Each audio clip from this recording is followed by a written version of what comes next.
Bon, alors en 2001, on a séquencé le génome humain complet. Qu'est-ce que ça veut dire? C'est quoi séquencer le génome au complet? Et qu'est-ce que c'est que ce génome? Donc voilà, c'est l'objet de cette vidéo, c'est de vous expliquer rapidement à peu près ce qu'on sait actuellement sur les données génétiques qui concernent notre espèce, à savoir la génétique humaine.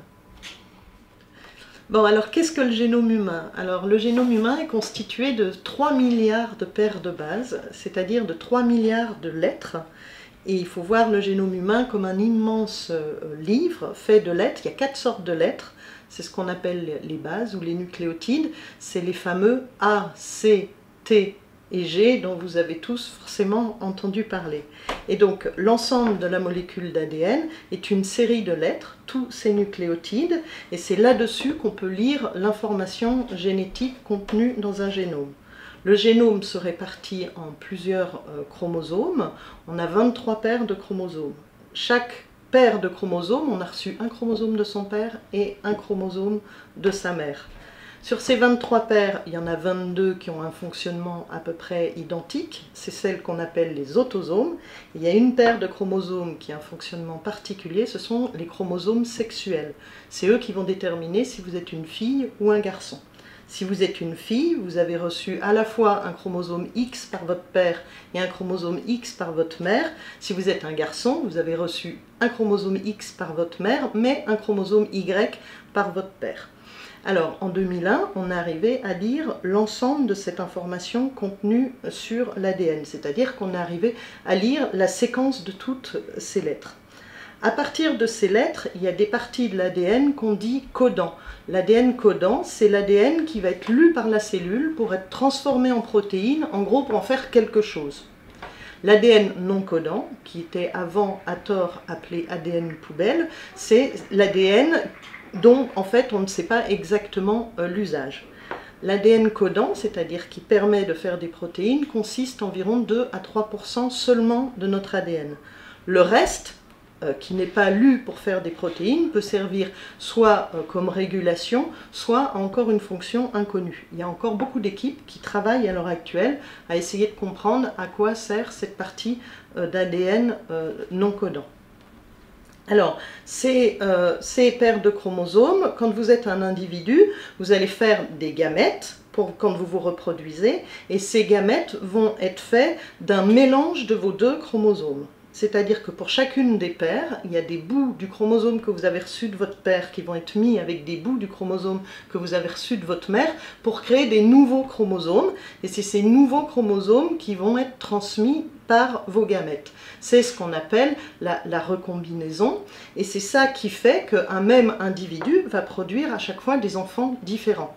C'est pour ça que tous les enfants, même s'ils sont issus d'un même père ou d'une même mère, sont issus forcément de gamètes différents, sauf les vrais jumeaux, et sont forcément tous différents les uns des autres. C'est pour ça qu'on peut dire qu'avec l'ADN, on est tous uniques, à part bien sûr les vrais jumeaux. Donc on est tous différents parce qu'on est issus d'une recombinaison des chromosomes que portaient nos parents. Alors cette information génétique, qu'est-ce qu'elle va nous permettre aussi de connaître? En fait, il y a des gènes dont on connaît très bien la fonction, d'ailleurs qui sont souvent impliqués dans des problèmes de maladie, etc. Mais moi, mon domaine c'est plutôt l'anthropologie, donc c'est plutôt les gènes pas forcément liés à des maladies. Il y a un ensemble de gènes qui déterminent aussi notre apparence physique. Par exemple, la couleur de la peau, on sait qu'il y a une centaine de gènes impliqués, il y a une dizaine de gènes qui peuvent être différents entre les individus, et il y a, je dirais, seulement 4 ou 5 gènes qui sont vraiment fondamentaux pour déterminer la couleur de la peau d'un individu. C'est-à-dire qu'en lisant l'ADN d'un individu, on peut deviner plus ou moins sa couleur de peau. Il y a certains variants génétiques qui sont impliqués dans les couleurs de peau foncées et certains variants génétiques qui sont impliqués plutôt dans des couleurs de peau claire. D'ailleurs, ce n'est pas forcément les mêmes en Europe, dans les populations européennes et dans les populations asiatiques. Il y a d'autres gènes aussi qui nous renseignent sur notre apparence, c'est les gènes impliqués dans la couleur des yeux. Avec un nombre relativement réduit de gènes, on arrive à prédire, à partir des données ADN, la couleur des yeux qu'a quelqu'un, c'est-à-dire si c'est bleu, si c'est marron, si c'est vert, etc.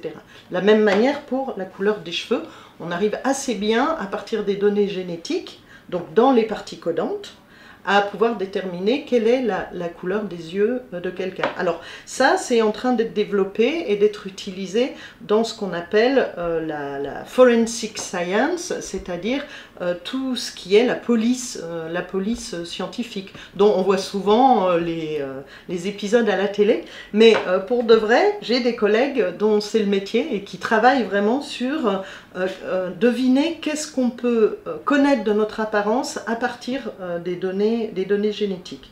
Donc je vous dis, pour la couleur de la peau, la couleur des yeux et la couleur des cheveux, on sait à peu près, hein, mais c'est pas encore parfait. On peut pas dire exactement le profil de quelqu'un à partir de son ADN, mais on a quand même une bonne idée. Après, il y a d'autres caractéristiques qu'on sait coder dans notre génome, mais on ne sait pas exactement comment ça marche. C'est le cas par exemple de la taille.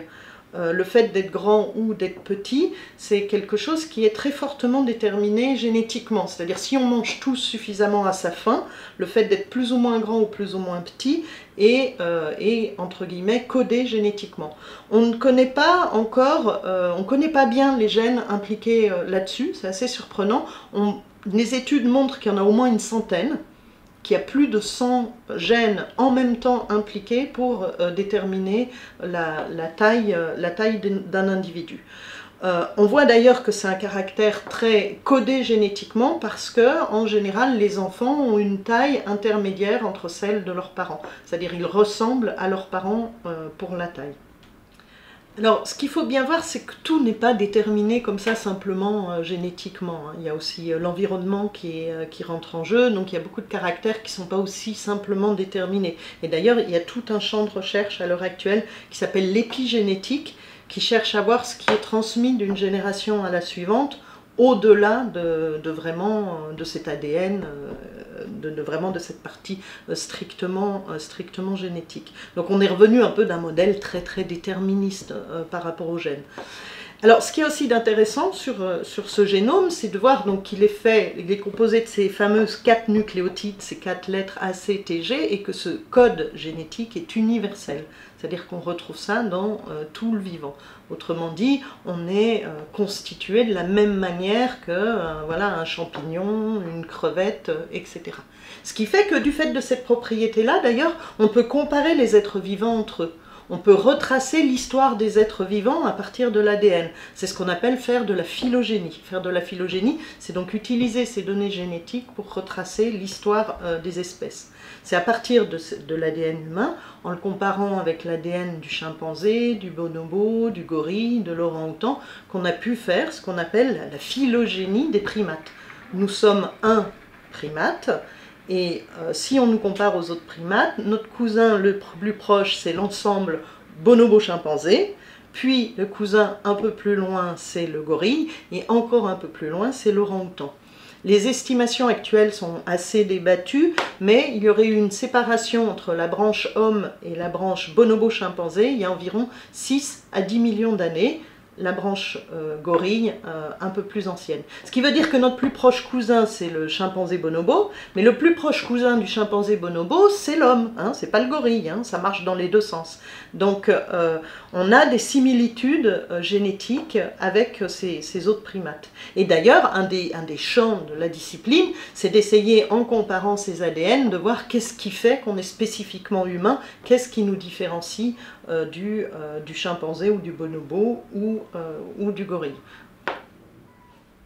Alors en conclusion, donc, ce séquençage du génome nous a permis bien sûr de mieux comprendre notre ADN, de mieux comprendre notre génétique, mais aussi fondamentalement de nous replacer dans le vivant. D'ailleurs, un des résultats les plus forts de ce séquençage, c'est qu'il a permis d'estimer qu'on avait entre 20 à 25 000 gènes, le même nombre à peu près que ce qu'on trouve dans la drosophile, la fameuse mouche des généticiens, et pas beaucoup plus que dans des organismes qui nous paraissent, à nous, beaucoup plus simple. C'est-à-dire que la complexité qu'on a l'impression de connaître de l'homme, parce qu'on est des hommes qui travaillent sur des hommes, ces données ont permis de la resituer dans le vivant et de voir qu'en fait, on est un animal parmi les autres.